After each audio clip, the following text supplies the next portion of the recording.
જય માતાજી, જય શ્રી કૃષ્ણ। તો આજે તો સવારમાં વહેલું ઉઠીને અમારે જવાનું હતું મહેસાણા ગામડે, એટલે અમે તો જવા માટે નીકળી ગયા। સવારે 5 વાગ્યાની બસ હતી, એટલે અમે 3 વાગે ઉઠી તૈયાર બૈયાર થઈ થેલા પેલા પેક કરીને નીકળી ગયા। અને અમે રસ્તો ભૂલી ગયા હતા ને હવે સવારમાં દિવસ બગડી ગયો।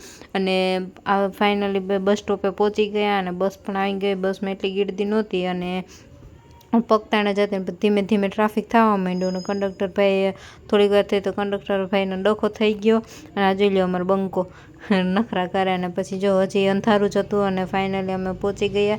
7 વાગે અમે પહોંચ્યા રાધનપુર ચોકડીએ અને ત્યાં થેલા રાખીને અમારી બસને હજી વાર હતી 1 કલાકની, એટલે અમે બધા રાહ જોઈને બેઠા હતા અને વાતુરના વડા કરતા હતા, ટાઈમ તો કાઢવો ને ક્યાંક।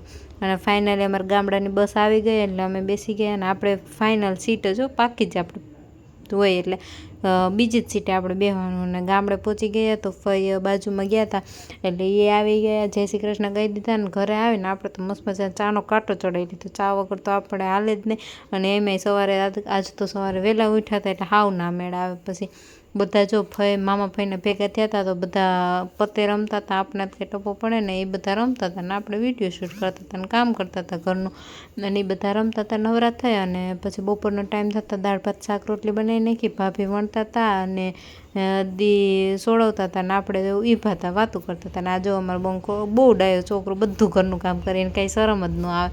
અને પછી એમ કહે ને કે વિડીયો ઉતાર, હા હા એક આંટી ઉતારો એ કે એમાં શું હોય। પછી વિડીયો ઉતારી દીધો એનો ને આ અમારે એક બીજો બંકો જો પ્લેટફોર્મ પર ચડીને બેઠો એને નીચે તો ગરોડીની બીક લાગે એવો છે ને, હાવ છોકરીઓ જેવો છે એ।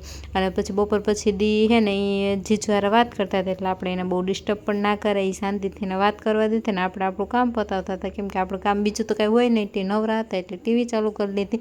આમાં તો ગોપીન કોકિલાનું તમને મજા આવે આ સિરિયલ જોવાની કે નહીં કમેન્ટ કરજો જોઈએ, અને મને તો બહુ ગમે। પછી સાંજે અમારે વણેલા ગાંઠિયાનો પ્રોગ્રામ હતો એટલે મમ્મી ચિપ્સ સુધારતા હતા અને પપ્પા લોટ બાંધતા હતા, આપણે ચટણી બનાવી નાખી અને ચિપ્સ તરી લીધી મસ્ત મજાની, ચટપટી ચિપ્સ પણ બનાવવી પડે। અને પછી પપ્પા વણેલા ગાંઠિયા વણવા માંડ્યા તો થોડીક વાર આપણે ટ્રાય કરી પણ મેળ ના આવ્યો, પણ ફાઇનલી આપણે શીખવા તો છે જ એટલે ધીમે ધીમે શીખી જાઉં। હું આમ પ્રયત્ન કરીએ તો ઓલું નથી કહેવત કે કોશિશ કરને વાલો કે કભી હાર નહીં હોતી।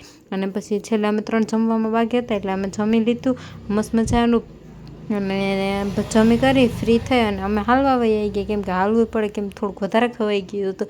અને આજે અમારો બંકો લાકડા ભાંગવાની પ્રેક્ટિસ કરી અને ઘરે આવ્યા ને તો બધા હોય એટલે ધડબડાટી પણ હોય, જો કબાટમાં ચડીને બેઠો અને સ્વામી તો જો નખરા કરે છે। તો આજ માટે આટલું જ, મળીએ કાલના નવા વ્લોગ સાથે, ટાટા બાય બાય।